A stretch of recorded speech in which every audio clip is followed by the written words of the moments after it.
welcome to this episode of Authentic Achievements, where it's my absolute delight to be joined by the fabulous Ingeborg Mooiweer. Ingeborg, it's so lovely to have you here. Welcome. Hello, thank you. So before we get stuck in, as I know we always do, because whenever Ingeborg and I start chatting, we let time run away with us. Let me introduce her a little bit more broadly to those of you that haven't met her yet. So Ingeborg is an international pioneer in transformation. Her journey from adversity to empowerment shapes her mission to change lives worldwide. She was raised in Holland amidst uncertainty and emotional turmoil. She developed resilience from a young age, navigating a challenging environment marked by parental divorce and psychological abuse. Leaving home at 16, she pursued a degree in hotel management and later thrived in London's bustling luxury hotel industry. Balancing motherhood with a successful corporate career, she discovered her true calling, healing others' innermost traumas. Now a renowned business and personal relationship alchemist, Ingeborg guides individuals and organizations towards transformative experience, fostering trust and collaboration. I mean, what an amazing journey that you've been on, Ingeborg. And what I love is that you're using that lived experience to help others who are facing a similar, soon to be lived experience. But tell us more about that journey and how you managed to navigate it so beautifully. Yeah, well, I grew up with a narcissistic mother, and that gave me a lot of trauma.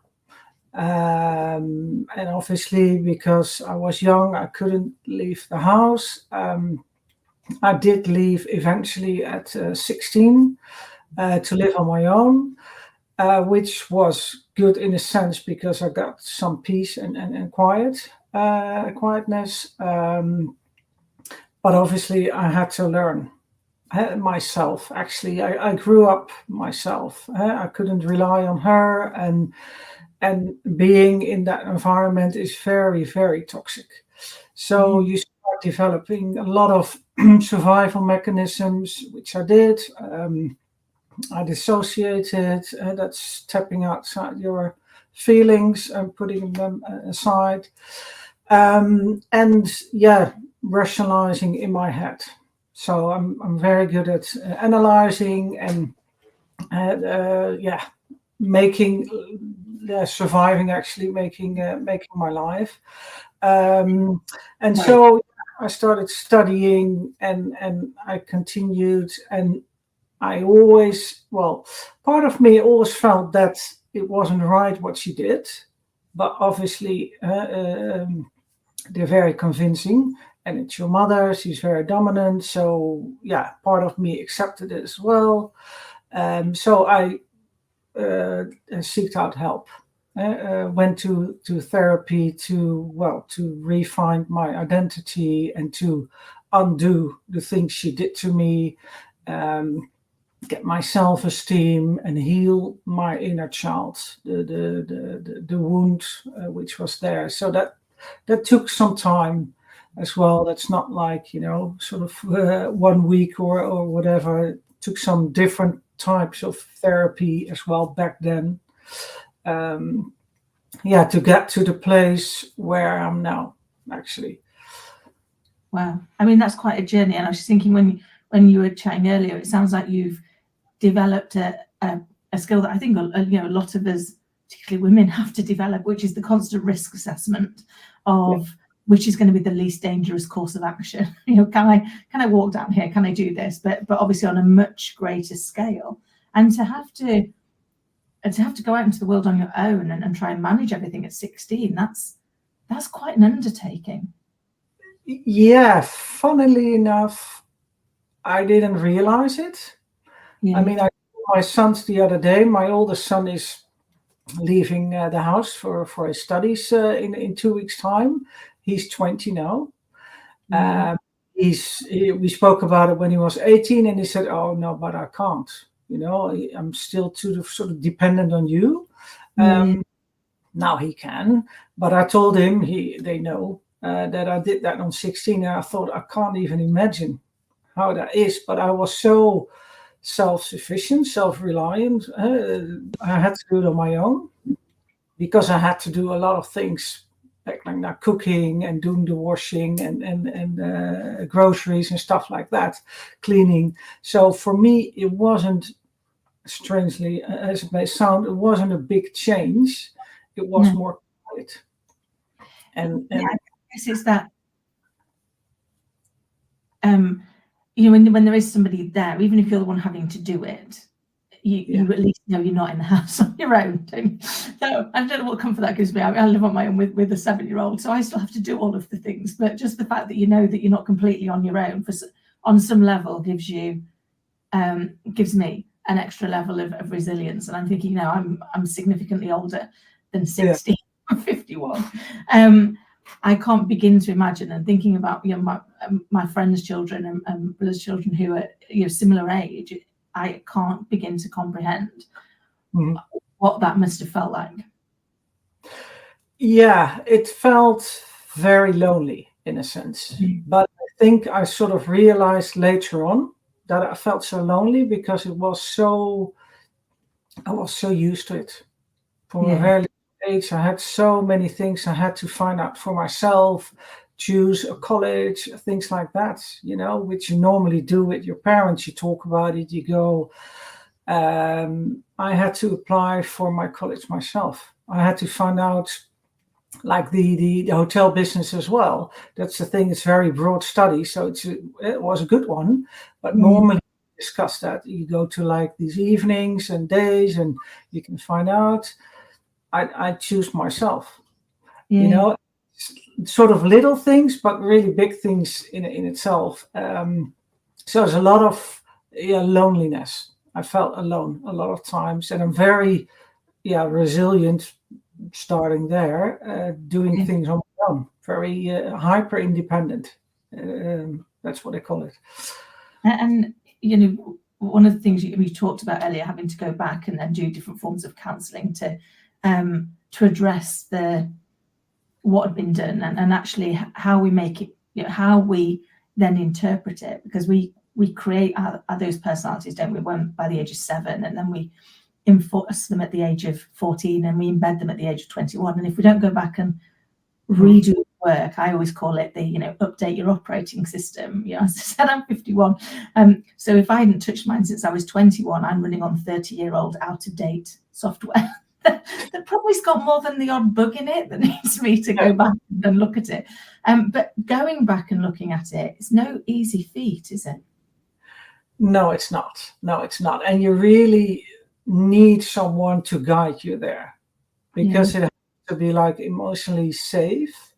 Because we have this mechanism inside ourselves. Everybody has that, going from pain to pleasure. So if you try to do it on your own, go to that pain, to that wound, you always go back. You always go to another place. There's something, your mind just tricks on you, and something pops up and you think, oh gosh, that feels better. So I did, and everybody, as far as I feel about the whole situation, know that you have to go back, but you need someone to guide you there. So be safe, emotionally safe, and sort of tiptoe, the toe in the water thing, and then go back, and then another toe, and sort of eventually you start feeling that it's okay to be there. Although it's very painful, but that's the healing you need to do, because otherwise you'll be stuck in the past. Well, I often think that you only grow through your pain when you actually go through your pain and you actually look at it and understand it. And for me, a big part of that was forgiving myself for my response to it, and accepting that I was just a child, and that was it was okay. It wasn't being disloyal or anything. It was okay to feel like that. It was equally okay to recognize, in my particular case, the intention wasn't there. The impact might have been, but the intention wasn't. Whereas, unfortunately for you, you had a very different experience. So what would you say has been your proudest moment so far? But the proudest, you ask? Yeah. Yeah. Well, I think that I've been through it. that I survived, and that I didn't get. And no, there's no judgment from me towards others, but I didn't get drunk or taking drugs or stuff like that. So I didn't moved into addiction. I didn't do any silly things. I mean, I did silly things in my life, obviously, but no, like the big major things. So yeah, I'm proud of that, and I think I'm most proud is actually that I raised my kids to be very sort of healthy, emotionally healthy boys, a lot of self-esteem and self-worth, and yeah, I didn't had a good example, but from what I hear from other people, and I feel it myself as well, that I did a good job with them. So that's most proudest I am. Yeah. Oh, I can imagine, because that's, I mean, it's such a feat when we're given the blessing of these little people to help become whoever they're supposed to come. I mean, they don't come with a manual, do they? So you have to take as best you can, and always put their best interests in. But when you see them grow and flourish, that I know that's one of my proudest moments, when I get there and go, look, I might not have got everything right all along, but actually, if you come out to be kind, honest, willing to try, then we've probably not gone too far wrong. But to be able to deliver that for your family when you haven't had that, so you've had to create the opposite of what you did observe, what you did have knowledge of, to be able to recreate the what should have been, not the what was. Would that be fair? Yeah, I really, what you just said, I made a very more decisions actually in doing things different. Like what I have, I made a decision. I want them to have self-esteem, self-worth. Be like, I'm honest as well, but be honest people, go for what they want, talk about their feelings. That was a big thing for me, especially, for boys, it's a big thing. But I wanted them that everything that they feel is okay. We can talk about it. You can be angry, you can be whatever. Something happens, talk to me. And that's I think I succeeded in that, because that's what they do. The oldest more than the youngest, but they feel there's space. It's okay. So that's a very big thing. Yeah, I made a decision to do different, and apparently I could as well, because I didn't know back then when I started out 20 years ago with them, but it worked out. Yeah. I think it's so important that we teach our children what the emotion is and how that's perfectly acceptable and we can talk about it. And I do that with Scarlett all the time. And sometimes she'll chat through and she'll be like, she's got seven emotions going on all at once, and I'm like, that's okay, that can happen. Sometimes sometimes it can be sad and mad and happy and confused all at the same time. I know we get that as adults, so it's bound to feel like that a little bit as children. But I think helping people to understand that bottling them up doesn't help, because they turn up somewhere, don't they? Like, you keep pushing them down, and you've mentioned they might turn up in addiction, they might turn up in doing something silly, or they can turn up. I had an example recently where I suddenly, my eye just started going. I'd been bottling loads of stuff up and trying to deal with loads of other stuff, and I suddenly sat down and was like, is my eye twitching as much to everybody else as it is to me? And they were like, no. Like this nervous twitch. And it was because I hadn't acknowledged for a few days, going through some big emotional things that were going on in my life, having recently lost my father, etc. And I'd been busy dealing with being emotionally there for everybody else. My little girl's got anxiety and that, and I hadn't done anything self-care related.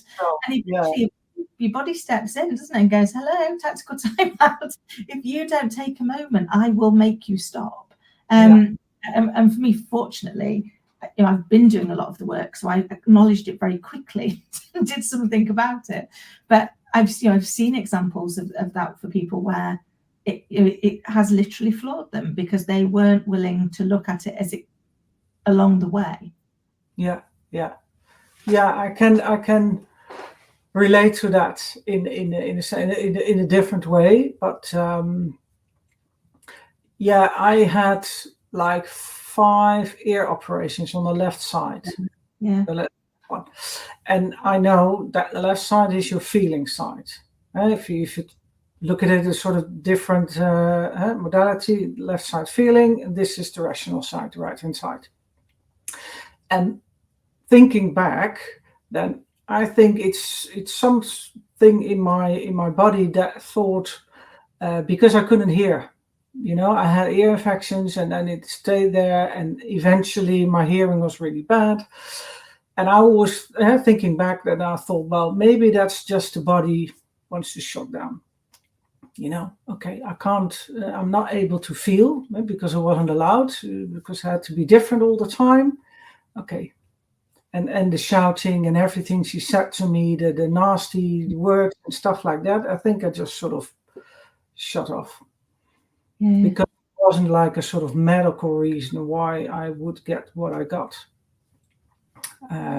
So yeah, everybody does interesting things. Yeah. Yeah, it is amazing how our what's going on the inside affects what ends up happening to us, and how our body reacts to that. Because I found it in my life, you can soldier on. That probably was my term for a long time. So I'll just soldier on.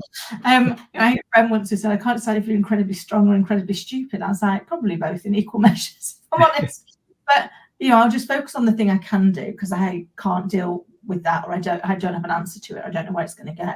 And it wasn't until the platform got too hot that I actually had to go and do the inner work. I had to go back and go, okay, that platform's burning.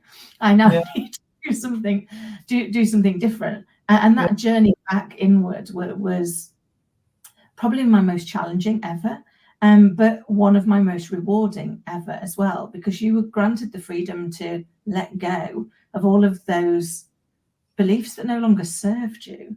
And those things that I used to say things to myself that I would never say to another living person ever. I would never be that mean or that cruel. And yet, I was to myself all of the time.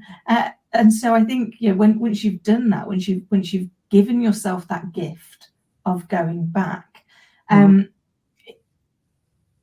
it changes everything, doesn't it? It does. Yeah, it's hard work. Like you said, it's not fun. But it's rewarding. It gives you freedom and a sort of what is it?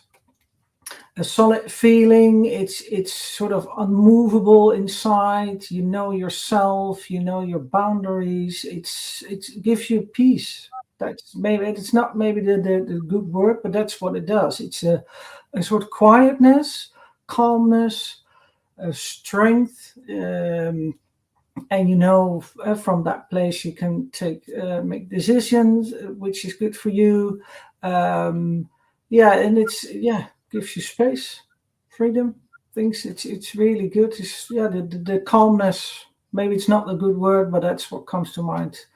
No, I think that sums it up. It's that inner calm and that ability to regain control when your emotions are everywhere. I've literally just last week taken my little girl to watch Inside Out 2, and it was fascinating to watch when you saw obviously anxiety comes in and it kind of all buzzing around, and it was such a great visual way of depicting through a film what you felt going on in your own body when you felt those moments where you're like, I'm out of control.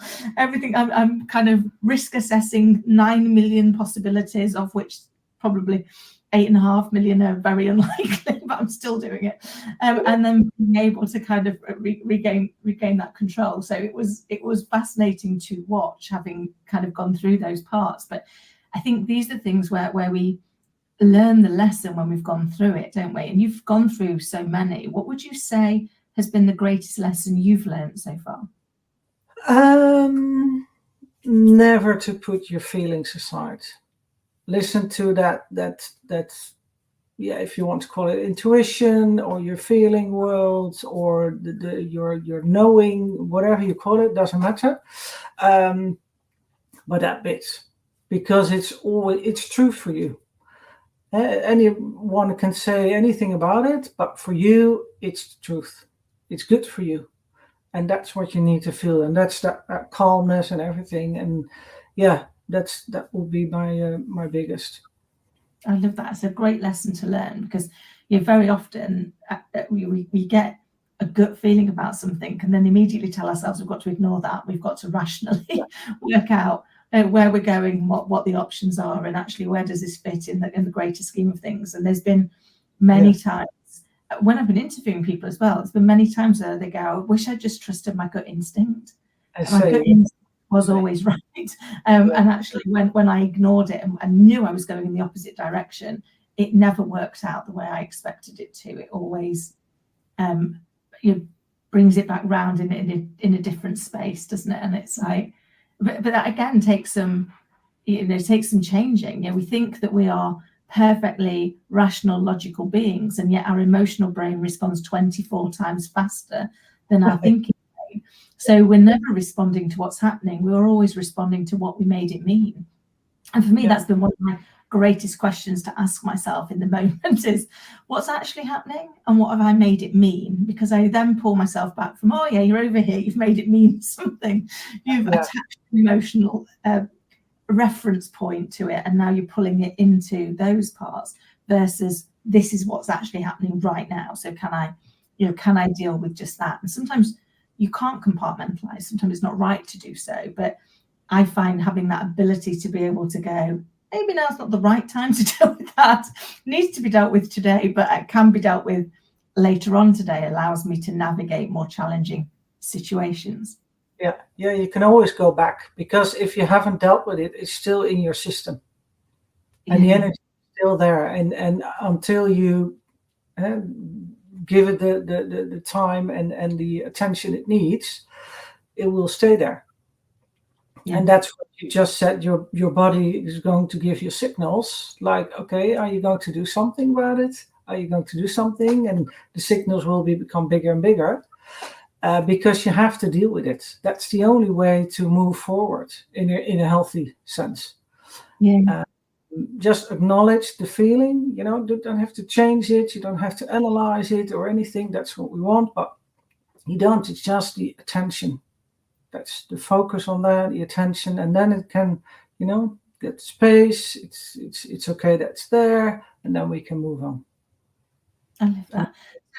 So we've already talked about the fact that making that decision, making that choice to start to go inward, to look at look at what's hidden under the bed, how big the monsters are, is a hard one. It's a challenge, isn't it? It takes something. So how do people get started? How, if someone's watching this and actually they feel like they're ready to have a peek, so you see what's there, dip their toe in, because I loved your analogy earlier. It's like by being emotionally safe, making sure that you just take it toe step at a time, so that you feel safe and you are supported in going through that. How do people know that the time's right for them, and how do they get started? Well, usually it's people who are stuck. They tried many different other things. They read books, they listen to podcasts, which is obviously good for the insights, but they're still stuck. And what I said, they tried some other things and they're not moving forward. That's the time. And at the same time, the pain is like almost unbearable. They want to change. The pain is still there. They try this, they try that, whatever, and nothing is working. That's the time when you know that you can, but it's good to make that step and start discovering, because then you do the work. That's the whole thing. Because changing, as you know, is hard, takes time. And so you really need to be sort of 100% convinced that this is going to, you have to do this to make that change, to transform. You need that. Because when times, obviously, it's getting hard, then you'll keep that in mind because you want to get to the end. You want that transformation, so you do the work. So that's what you need. That you need to feel that almost like sort of in your bones. Okay, I'm ready. Yeah, I completely agree. I know for me, my catalyst was my little girl. When I suddenly realised I had a health scare and went to write her the letter, in case I didn't make it, of all the things I'd want to share with her, and I didn't know where to start that letter, because who does? And I went up to look at her, and it suddenly hit me in that moment as I was looking at her, that children don't learn by what we say and what they do. They learn by how we are and who we are, as well as all of those other things. And that if I didn't fix myself, I didn't go back and understand what was causing this, then that might be my legacy. That might be what I left her, which is to carry that into her life. And so I promised, no matter how hard it got, as long as I made it through the illness, that I would go and look at whatever it was that was inside me that needed healing, so that I didn't pass that on to her. So I think sometimes, like you say, you've got to be ready for it. You've got to have, and for me personally, it had to be, carrying on wasn't acceptable, because thinking I could damage her in any way was too big a burden to bear. It was like, no, she's my responsibility to make sure I bring her up and help her be, full of confidence and, out there, curious about the world and the place she wants to play in it, not trying to deal with whatever voices you've created in their head that are then going to derail them for the rest of their life until, they go do the piece of work to find out where it sits. Yeah, so your pain was big enough. Yeah. That's how I translate it. Your burden was big enough, your aim was big enough. You don't want to give it to her. So that made you decide to do your inner work. That's it. It was a piece that said, staying where I am is not acceptable. It cannot continue. And therefore, the unknown was less scary than the known. I think for me, that was to your point, it was big enough that you needed to go. It was like, actually, where I am is too scary. So the unknown is less scary than this, because it can't be as bad. It's got to be. It's got to be a different way through. So, Ingeborg, I could chat all day, as you know, but I'm conscious we're coming up to time. Just before we get, if there were one piece of advice, and you've already shared such great insight, if there were one piece of advice you'd go back and give your younger self, what would it be? Believe in myself earlier. Yeah, that would have changed things, I think, a bit quicker as well. But then again, you walk the path you need to walk. And I know now that you have to feel it to be able to heal it. Yeah. So that's, if I knew that earlier as well, but then again, that's for the same reason, that would have helped me as well. So I applaud people who are young and start doing the work, because then, they can't give it to the next generation, but more for themselves and the people around them. And so it's good to get help. You don't have to do it on your own, because I tried that before I seek help. Trying to do it on my own, and it doesn't work. I love that it doesn't, and I think often as well, we end up when we're in that space, feeling like we have to do it for everybody else because we can't do it for ourselves, and you just pile on the problem, and you end up getting crushed almost under the weight of trying to be perfect in what is an imperfect being. We are perfectly imperfect. That was probably my big breakthrough late in life. It's like, it's okay to be imperfect. Brilliant. I love that. Doesn't mean to say you don't have to keep trying. Doesn't mean to say you don't have to keep trying to be the better version of yourself than you were yesterday, but you no longer have to be perfect. It was like, that's awesome. that's freedom. I love that. Ingeborg, it's been such a delight to chat to you. What is the best way people can get in touch? And obviously, I'll make sure it's all in the show notes below. Yeah, well, they can reach out obviously via the socials on LinkedIn and Instagram and Facebook, all under my own name, Ingeborg Mooiweer, and via my website, metamindbreakthrough.com. Fabulous.